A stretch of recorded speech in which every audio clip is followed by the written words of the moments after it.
ibu. Imam Asy-Syafi'i punya seorang ibu. Begitu lahir kemudian tumbuh berkembang di Gaza, sekarang di Palestina. Wafat ayahnya. Itu sendirian bu, single parent. Berjuang bagaimana cara mendapatkan ketenangan dalam rumahnya, plus mendapatkan pahala akhiratnya. Maka diputuskan anak saya mesti jadi ulama. Jadi ulama. Maka dididik oleh beliau. Nih, tunggu cepat nih, perhatikan baik-baik. Dicari orang-orang yang hebat di masanya. Siapa ulama yang bisa mendidik? Dititipkan di situ. Begitu kemudian mau belajar, gendong sampai mendengar puncak ilmunya ada di Mekah pada saat itu. Maka berangkat beliau membawa anaknya ke Mekah. Jalan sampai dengan ke Mekah. Dititipkan di kalangan para ulama. Setelah tumbuh remaja, Imam Syafi'i diutus. Syafi'i, saya mendengar imam paling bagus sekarang perkembangan ilmu ada di Irak. Mau berangkat ke Irak. Semua dilakukan untuk bisa menjadikan anaknya menjadi seorang alim. Apa yang terjadi? Ibunya berusaha, jadi ulama. Begitu kemudian tumbuh berkembang, jadi remaja, hafalannya kuat, siap menjadi seorang alim. Kata ibunya berangkat ke Irak, di sana sedang muncul perkembangan ilmu. Begitu berangkat ke Irak, teman-teman, apa yang terjadi? Setahun 2 tahun datang rombongan ulama Irak berhaji ke Mekah. Ulama Irak datang ke Mekah berhaji. Begitu berhaji, yang disebut semua Syafi'i. Qala Muhammad bin Idris Asy-Syafi'i. Nyampe itu suara ke telinga ibunya saat di Mekah. Begitu mendengar, segera disusul. Itu siapa Syafi'i? Siapa Syafi'i? Kata ulama Irak ini, dia adalah seorang anak muda yang luar biasa. Dia asalnya dari Mekah sini. Bahkan ibunya ada di Mekah katanya. Ibunya ada di Mekah, saya dari Mekah sini. Sekarang sedang di Irak. Dia menjadi panutan ulama nomor 1 di Irak. Asy-Syafi'i. Kata ibunya, tahukah engkau Syafi'i itu anak saya? Tahukah engkau Asy-Syafi'i anak saya? Begitu tahu Syafi'i anaknya, Masya Allah anak ibu. Langsung ibunya dihormati, langsung dimuliakan. Bukan macam-macam. Perhatikan, Syafi'i yang berhasil, ibunya, tolong kalau kamu kembali ke Irak, sampaikan pada Asy-Syafi'i, dia telah saya izinkan kembali ke sini. Padahal waktu berangkat ke Irak, tadi sebelum saya sebutkan, padahal waktu berangkat kata ibunya, Syafi'i, kamu belajar ilmu ke Irak, gak usah pulang ke sini, gak usah pulang. Kamu belajar ilmu ke Irak, gak usah pulang. Saking pengennya anak jadi ulama, gak usah pulang kata ibunya.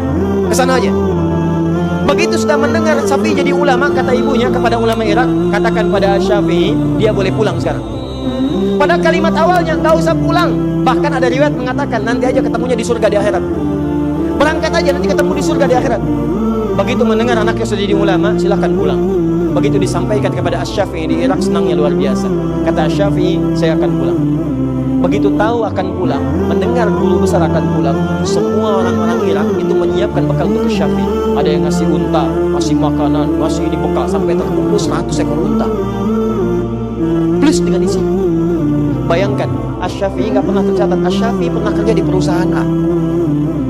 Asy-Syafi'i pernah berdagang. Asy-Syafi'i pernah bisnis. Disiapkan jadi ulama. Begitu mau pulang ke Mekah, semua perangkatnya disiapkan langsung. Allah turunkan, semua orang ngasih. Perangkat, kitabnya kemudian dibawa di tangannya, naik beliau ke untanya, 100 ekor unta ngikutin plus dengan murid-muridnya. Begitu sampai di gerbang Mekah belum sampai ke Mekah karena ada batas haram ya, ada batas haram. Begitu sampai di batas itu, beliau mengutus santrinya, tolong berikan kabar kepada ibu, saya sudah dekat, saya akan datang. Ini sunnah ya, ingat ini sunnah. Sunnah kalau anda ingin berkunjung pada siapapun, kabari dulu. Kabari supaya dia siap-siap, jangan bikin kejutan. Justru kejutan itu dalam Islam gak diperkenankan. Gak pakai supaya orang itu gak repot, tiba-tiba anda datang, dia kan merasa gak enak gitu. Jadi kalau bisa tuh sampaikan, agak dekat-dekat gak apa-apa, saya di jalan nih mau berkunjung, itu sunnah sampaikan supaya dia bisa siap-siap. Begitu diutus santrinya datang kepada ibunya, diketok, disampaikan, siapa kamu? Saya muridnya Syafi'i. Beliau sudah di perbatasan akan datang ke sini menemui ibu. Syafi'i bawa apa? Masya Allah bu, Syafi'i jadi orang hebat. Sekarang begitu datang, orang ngirim-ngirim unta, ada 100 ekor unta dengan beliau, lengkap dengan isinya. Saya suruh dia ke Irak untuk belajar, bukan cari unta. Bilang sama Syafi'i, gak usah datang ke sini, balik lagi ke Irak. Bilang sama Syafi'i, gak usah datang, balik lagi. Begitu pokok. Balik lagi, ketika bertemu Imam Syafi'i disampaikan, Syekh, gimana tadi? Kata ibu, balik lagi ke Irak. Balik lagi. Kamu bilang apa sama ibu saya? Saya bilang, saya udah jadi syekh besar, datang dengan 100 ekor unta. Kamu salah. Kenapa kamu bilang begitu? Maka diutus lagi yang lain, kamu datang ke ibu saya, kalau tanya, bilang, Syafi'i telah bawa kitab. Datang dari Irak, bawa kitab. Dan saya katakan, berikan semua unta ini, semua sedekahkan untuk orang Mekah yang membutuhkan. Berikan semua. Maka Syafi'i perintahkan 100 ekor unta itu dengan semua isi dibagikan ke orang-orang Makkah, disedekahkan. Tinggal satu kitab dengan beliau di tangannya. Katakan pada ibu saya, Syafi'i datang pulang dengan membawa kitab di tangannya, gak bawa unta lagi. Datang muridnya, begitu datang ke ibunya, "Bu, kamu siapa?" Santrinya Syafi'i. "Saya kan tadi katakan pulang ke Irak, gak usah ke sini." "Bu, Syafi'i udah gak bawa unta, cuma bawa kitab di tangannya." "Oh, kalau begitu silahkan pulang." Maka Syafi'i datang membawa kitab di tangannya, jadi ulama besar dan fatwanya ditunggu-tunggu. Maka sejak saat itu teman-teman sekalian, apa yang terjadi?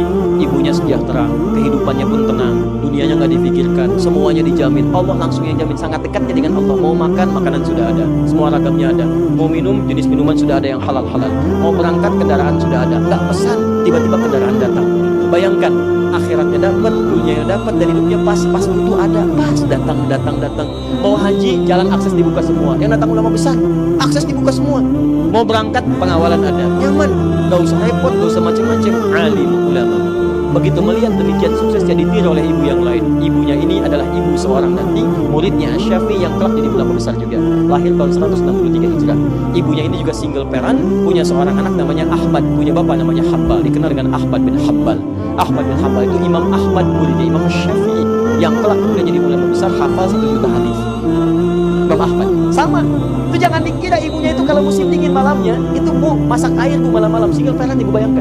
Masak air, diangetin, anak diwuduin dulu, begitu sudah wudu digendong, diantar ke majelis ilmu, ibunya nungguin di luar, selesai bawa lagi. Investasi itu begitu anaknya jadi dewasa, senang semuanya. Bukan cuma anaknya, ibunya dapat, saudaranya dapat, kerabatnya dapat. Lihat sekarang. Perhatikan ketika seseorang jadi alim ulama. Fokus, lihat baik-baik. Jangankan ulama lah, jadi ustaz aja. Begitu seorang jadi ustaz, lihat. Bukan cuma ustaznya yang ditunggu, ibunya dicari tahu siapa ibunya, siapa bapaknya. Setiap yang dekat dengannya jadi akses, kakaknya, adiknya, kerabatnya, tetangganya. Setiap makanya nggak ingat jadi ingat sekarang. Oh, saya pernah sekelas dengan dia di SD, saya pernah sekelas dengan dia di SMP, saya pernah tetangga dia, saya pernah gini dia, dan sebagainya. Padahal sebelum jadi ustaz belum tentu kenal. Semua itu bisa terbuka. Dan yang paling dahsyat teman-teman sekalian, begitu anak Anda masuk dalam kategori alim ulama, maka semua kebutuhan dunia akan dicukupkan oleh Allah. Ingat, silahkan cek. Mau haji orang nunggu 25 tahun, ini dicari-cari. Pak, bisa nggak bimbing kami? Pak, bisa nggak travel gini? Boleh saya haji, tapi boleh nggak ibu saya ikut? Pak, jangankan ibu, bapak ikut. Boleh, kakak ibu boleh, anak boleh, silahkan. Bapak kami kasih kuota deh, 10 orang, silahkan ikut.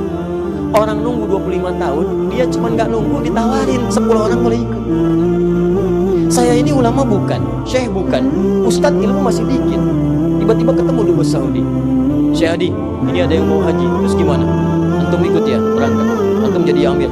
"Amir? Gimana saya amir? Saya kan bukan ulama besar, bukan biasa-biasa, ilmu saya sedikit.